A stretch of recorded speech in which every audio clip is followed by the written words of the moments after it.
राधा कृष्ण। नारद जी को हुआ अपनी भक्ति पर घमंड और भगवान विष्णु ने उनके लिए रची एक अनोखी माया।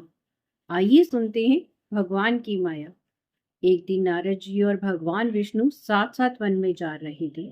अचानक भगवान विष्णु एक वृक्ष के नीचे थक कर बैठ गए और बोले, भाई नारद, हम तो थक गए हैं, प्यास भी लगी है, कहीं से पानी मिल जाए तो ला दो।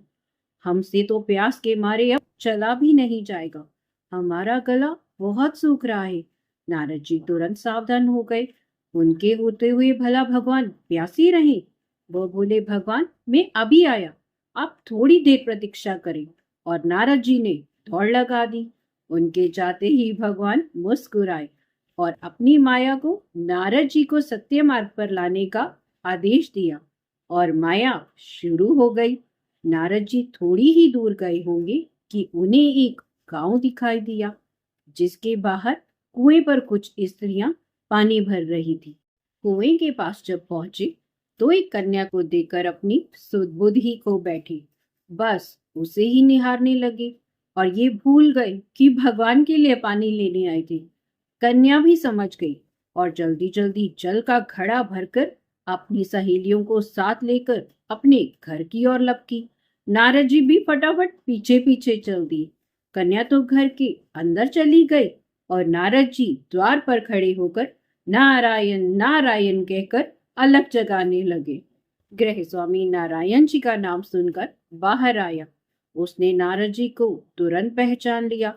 अत्यंत विनम्रता और आदर के साथ उन्हें घर के अंदर ले गया, हाथ पैर धुलवा कर स्वच्छासन पर बैठाया और उनकी सेवा सत्कार में कोई कमी नहीं छोड़ी।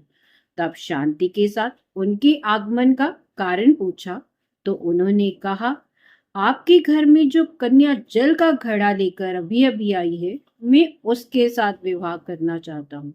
गृह स्वामी बहुत चकित हुआ, परंतु उसे बहुत प्रसन्नता हुई। मेरी कन्या को एक महान योगी मिल रहा है।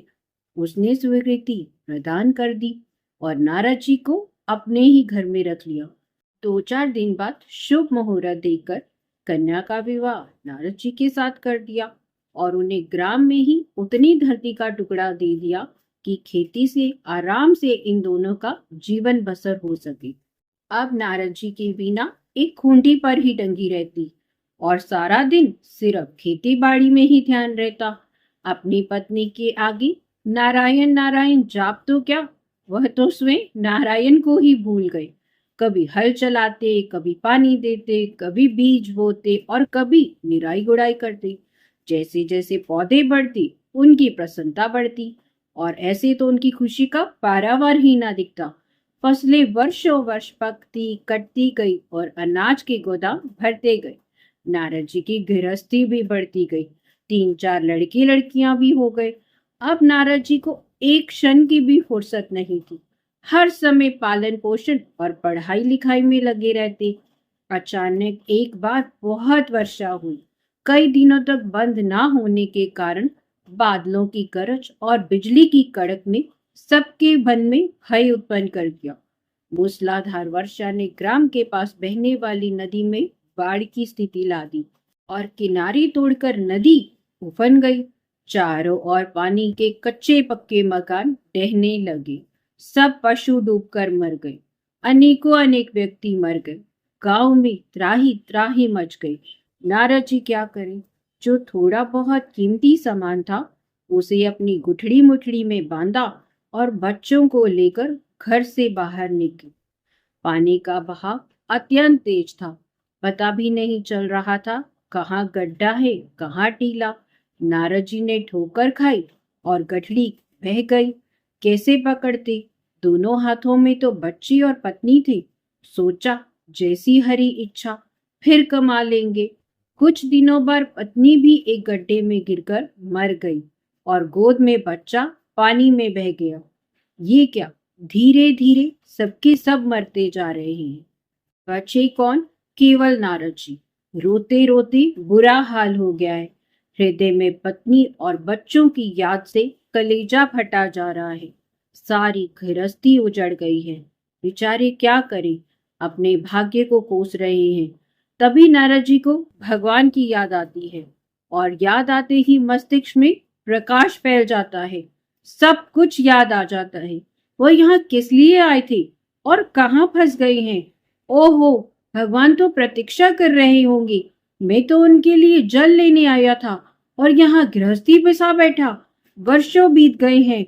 गृहस्थी के कारण सब नष्ट हो गया है। क्या भगवान अभी मेरी प्रतीक्षा कर रहे होंगे? क्या उसी वृक्ष के नीचे बैठे होंगे? ये यह सोचते ही बाढ़ नदारद हो गई और गांव अंतर्ध्यान हो गया और खुद को घने वन में खड़ा पाया। नारद जी पछताते शर्माते हुए दौड़े और वृक्ष के नीचे पहुंचे, जहां भगवान विष्णु आराम से लेटे हुए थे। नारद जी को देखकर उठ बैठे और बोले, अरे भाई नारद, कहाँ चले गए थे? बड़ी देर लगा दी। पानी लाई या नहीं? नारद जी भगवान के चरण पकड़कर बैठ गए और अश्रु बहाने लगे। उनके मुंह से एक भी बोल ना फटा। भगवान मुस्कुराए और बोले, तुम तो अभी गए थे, कुछ अधिक देर हो गई तो क्या हुआ? नारद जी को तो लगा जैसे वर्षों बीत गए हैं। अब उनकी समझ में आ गया था, यह सब भगवान की माया थी, जो उनका अभिमान चूर करने के लिए पैदा हुई थी। उन्हें बड़ा घमंड था। उनसे बढ़कर त्रिलोकी में भगवान का दूसरा कोई भक्त नहीं है। जरा सी देर में ढेर हो गया। वह पुनः सरलता और विनय के साथ भगवान की गुण गाने लगे। नारायण नारायण।